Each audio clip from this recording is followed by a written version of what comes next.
الحمد لله ثم الحمد لله إن الحمد لله نحمده ونستعينه ونستغفره ونعوذ بالله من شرور أنفسنا ومن سيئات أعمالنا من يهده الله فلا مضل له ومن يضلل فلا هادي له نشهد أن لا إله إلا الله وحده لا شريك له ونشهد أن سيدنا وسندنا ومولانا محمدا عبده وحبيبه ورسوله أما بعد فيا عباد الله أوصيكم بتقوى الله وطاعته إن الله مع الذين اتقوا والذين هم محسنون قال الله تعالى في محكم كتابه الكريم بسم الله الرحمن الرحيم الحمد لله رب العالمين الرحمن الرحيم مالك يوم الدين إياك نعبد وإياك نستعين اهدنا الصراط المستقيم صراط الذين أنعمت عليهم غير المغضوب عليهم ولا الضالين صدق الله العظيم.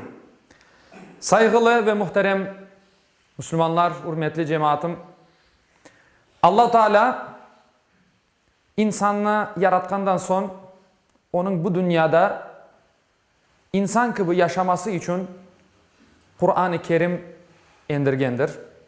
Bir yol gösterici, bir rehber yollagandır. Onun için bizler Allah'a inandık, iman ettik degenden son bu emirlerini, bu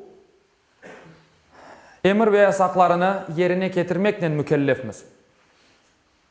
İşte sözlerinin en hayırlısı, sözlerinin en yaxşı olgan Allah'ın sözüdür. Keliniz bugün okuganımız, her daim okuganımız Fatiha suresinin ve Bakara suresinin 1 ile 16 ayetleri arasındaki ayetlerinin manasının azıcık daha emal olayık. Azıcık daha da terence anlamağa tırışayık inşallah. Bismillahirrahmanirrahim. Rahman ve Rahim olgan Allah'ın adının. Hamd, maqtav tek Allah'a mahsustur. Maqtavga layık olgan tek varlık Allah'tır, mutlak. Güç sahibi olgan Allah'a mahsustur. O Rahmandır ve Rahim'dir. Allah Rahman sıfatının bu dünyada herkesge vergen, Müslüman olsun, kafir olsun, münafık olsun, kim olsa olsun bu dünyada çalışkanğa Allah-u Teala vergendir. Rahman sıfatının herkesge vergen Allah'tır. O Rahim'dir. Ahirette tek hakiki Müslümanlarga gönlünü Allah'ın yibergen dinine bağlagan, ona sadık kalgan müminlerge verecektir Rahim sıfatını. Ceza gününün sahibidir. Ceza karşılık. Maliki yevmiddin. O gün herkes öz karşılığını alacaktır. Hiç şüphesiz. Allah-u Teala bizge bunu birinci ayetinde, birinci suresinde, Kur'an'ın birinci suresinde bizge bunu anlatar. Allah-u Teala bu günün sahibidir. Herkes öz nasibini, öz kazanganını Allah'ın huzurunda alacaktır deb buyur Allah. Fatiha'nın devamında bizler Allah'a dua etemiz. Hamdtan başlayımız, maqtavdan başlayımız ve duanın devam etemiz. Rabbimiz, yalnız sana kulluk eterimiz ve yalnız senden yardım umut eterimiz. Her bir insan Allah'a inanır ve Allah'tan yardımını bekler. Beynel havfi ve raca. Allah'tan korkar, Allah'a karşı keluvden korkar ve Allah'a işanıp onun yardımını bekler. Bizler Fatiha'nın devamında şunu okuyumuz.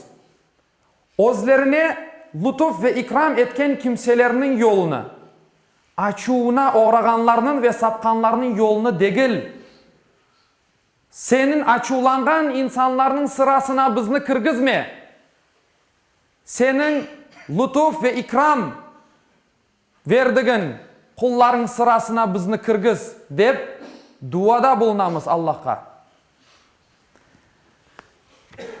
Bismillahirrahmanirrahim. Elif lam mim.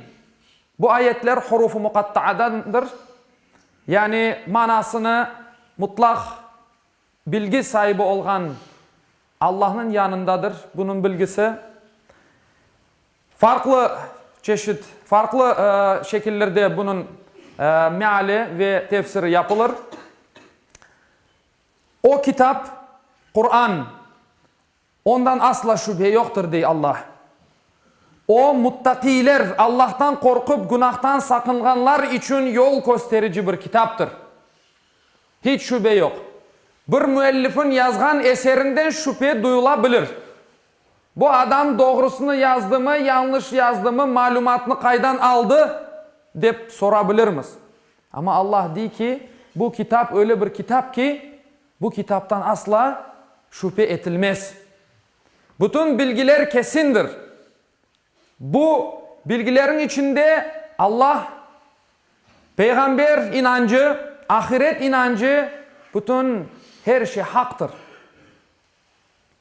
Ondan hiç şüphe edilmez. Onlar gaybka inanırlar dep buyura Allah. Namaz kılarlar. Özlerine vergen mallarımızdan Allah yolunda masraf ederler dep buyura Allah. Allah-u Teala Bakara suresinin başında bizge 3 sınıf insandan bahsete, anlata. Muttakiler, takva sahibi olgan insanlardan bizge anlata. Kimdir onlar o takva sahibi? Allah'tan korkan, yani Allah'a karşı keluden korkan insanlar, o bir sınıftır. İşte bunlar muttakilerdir. Onlar namazlarını kılarlar. Doz doğru Allah'a boyun egip Allah'ını günde 5 kere maktavlap namazlarını kılarlar dey Allah. Onlar gayipka inanırlar. Gayip Allah-u Teala'nın bizge bilgisini vermegen şeylerdir. Bizim ondan haberimiz yok. Veya az haberimiz var. Mesela ne vakit olacağımızı bizler bilmeyimiz. O da bizim için bir nimettir. İşte mümin insanlar, takva sahibi insanlar gayipka inanır. Gayip. Rusça aytılgandayn sakravenne. Bilinmegen şeyler. İnsanlar muttakiler olgan işte bunlardır. Kene olar sana endirilgenge ve senden evvel endirilgenge iman eterler. Ahiret gününe de kesen kes inanırlar dep buyur Allah. Bizler amentunu okuyumuz. Amentu billahi ve melaiketihi ve kutubihi ve rusulihi. Yani bütün peygamberlerine biz inanamız. Allah-u Teala'nın yollagan bütün peygamberlerine bizler işanamız. Ve onlarga yollanılgan bilgilerge de işanamız. Eğer işanmasak Müslüman sayılmamız mümkün değil. Muttaki insanlardan, muttaki insan sınıfından olmamız mümkün değil. Ahiret gününe inanırlar dep buyur Allah. Afsus ki halkımızın içinde o bir taraftan kim kaytıp geldi degen laflar var. Muhterem Müslümanlar. Allah-u Teala muttaki insanların sınıfını tasvirlegende diyor ki onlar ahiretke inanırlar. Müslüman kişi gerçek iman etken bir insan ahiretke inanır. Yarın öbür gün Allah'ın huzuruna çırçıplak, başı eğik çıkacağına inangan bir insandır Müslüman. Muttaki insan.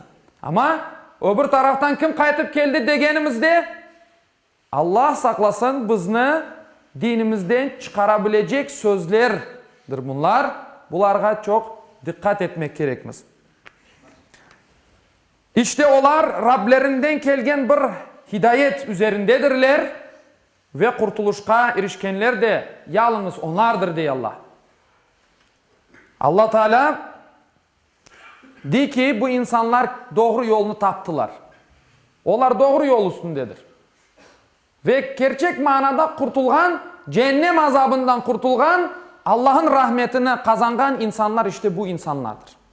Muttaki, takva sahibi olan insanlardır. Şu hakikat ki kafir olganlarını azap ile korkutsan da, korkutmasan da onlar için ebbir iman etmezler. De buyura Allah-u Teala devamında. İkinci sınıf insanlarga geldik şimdi. İkinci sınıf insanlar kafir. Kafir insan kimdir? Hakikatini bilip durup onun üstünü kapatkan insandır. Kafir insan kefera fiilinden gelmektedir. Hakikatini bile insan ama onun üstünü kapata. Bilgen aldı kapata. Başkaların tarafından bilinmesini istemegen bir insandır. Olarga anlatsan da anlatmasan da değil. Allah onlar için ebbir, onlar iman etmezler. Ve devamında değil ki Allah onların kalplerini ve kulaklarını mühürlegen. Onların gözlerine de bir çeşit perde çekken.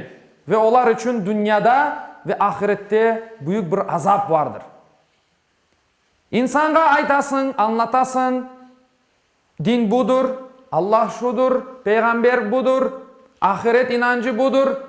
Ayet anlat, insan anlamaz. Allah-u Teala'nın o işte ikinci sınıf insanların kalbini, yüreğini mühürlegendir. Onlar için hep bir. Ahiretke inanmazlar, Allah'a inanmazlar, hiç kimseye inanmazlar. Ve açıkta men kafirim deyip ortaya çıkarlar. İnsanlardan bazıları da var ki inanmaganları alda diye Allah'a ve ahiret gününe inandık derler. İşte üçüncü sınıf insan kimdir? Münafıklardır. Biz iman ettik. Bizler sizlerle berabermiz. Bizler Allah'a işanamız. Bizim aramızda namaz kılarlar bu insanlar. Ama yeri kelgende işte Peygamberimizin zamanında olganı gibi cenkten kaçıp giderler. O cenk sırasından esnasında kaçar giderler. Çünkü iman yerleşmedi ki onların kalplerine. İşte Allah-u Teala bizlerge bu nasihatlarını vergeninde şu üç sınıf insandan bizge anlata, bizler de her daim bunu aklımızda, esimizde tutmak gerekmiz. Aman Allah saklasın bu sınıf insanlarga ikinci ve üçüncü sınıf insanga düşmemek için bizler her daim bizge özümüzge bunu hatırlatmak gerekmiz. Allah Teala devamında deyir ki öz akıllarına göre Allah'ını ve müminlerini aldatırlar. Halbuki onlar yalnız özlerini aldatalar ve bunun farkında değiller. Bunun farkına varmazlar. Allah'ını aldatmaya tırışarlar. Allah Teala deyir ki beni kimse aldatamaz. Aldatsalar o insanlar özlerini aldatırlar. Onların yüreklerinde bir hastalık var diye Allah. Allah da onların hastalığını ziyadeleştirgendir. Söylegen yalanları sebebinden onlar için şiddetli bir azap var. Yalan söylemek bir hastalıktır. Her daim bizler yalan söylesek bu hastalık bizim kanımızga sine. Allah Teala bizim hastalığımızın son ziyadeleştire. İman hastalığı işte. Yalan söylese insan öz yüreğine leke koya demektir. Allah Teala devam ete Kur'an-ı Kerim'de olarga yeryüzünde fesat çıkarman dep aytılganı vakit biz yalnız düzeltemiz ve yaxşı yapamız dep aytırlar. Fesat çıkarman, fitne fesat çıkarman, halkının aklını bulandırman, etmen, eylemen dep aytılganda yo biz yaramay bir şey yapmayız. Biz tek düzeltemiz, biz tek yaxşılık isteyimiz. Halkımız, milletimiz için dep aytırlar. Şunu bilin ki, onlar bozguncularının ta özleridir, lakin anlamazlar bunu diye Allah. Olarga insanların iman etkenleri gibi siz de iman etin degende biz iç sefihlerinin yani akılsız ve ahmak kişilerinin iman etkenleri gibi mi iman etmemiz gerek? Dep aytırlar. Hakiki manada Allah'a inangan insanı akılsız ve ahmak dep sayarlar. Münafıklar. Ve o bir taraftan da biz ıslah etemiz, bizler tek düzeltemiz, yaxşı yapamız dep aytırlar. Bu münafıklar müminlerge rast kelgen vaqtda biz de iman ettik derler. Özlerini sapıtkan şeytanların baş başa kalganlarında ise biz sizinle berabermiz. Biz onlarla yani müminlerle tek alay etemiz. Onların üstünden külemiz dep aytırlar. Hakikaten Allah onlarla alay eter, onların üstünden oğraşır de sınırlarını keçkende onlarga fırsat verir. Bu sebepten onlar bir müddet öz başlarına yürerler. Allah-u Teala başka ayette aytkanı gibi "Tematta' fi kufrika qalilan." Öz küfüründe, o öz bozgunculuğunda yuvarlan. Azıcık sana muhlet var. Sana bir vakit var. Senin vaktin gelecektir diye Allah tehdit ete. İşte onlar hidayetke nispeten sapıklıkını satın alganlardır. Ancak onların bu ticareti kazançlı değil ve özleri de doğru yolga kirmegenlerdir. Allah-u Teala cümlemizne birinci sınıf insanlardan eylesin inşallah. Allah'ını bilgen, peygamberini tanıgan, ahiretke inangan, Allah-u Teala'nın yollagan rızkından, Allah yolundan masraf etken kullarından cümlemizne eylesin ve o iki sonraki sınıf insanlardan sakın eylemesin inşallah. Ela inne ahsanel kelam ve ablagan nizam kelamullahil melikil azizil allam kema kalallahu tebareke ve teala fil kelam ve izâ kuri'el Kur'an fastami'u leh ve ansitu leallekum turhamun. Bismillahirrahmanirrahim. İnned dîne indallâhil islam. Sadakallâhul azim.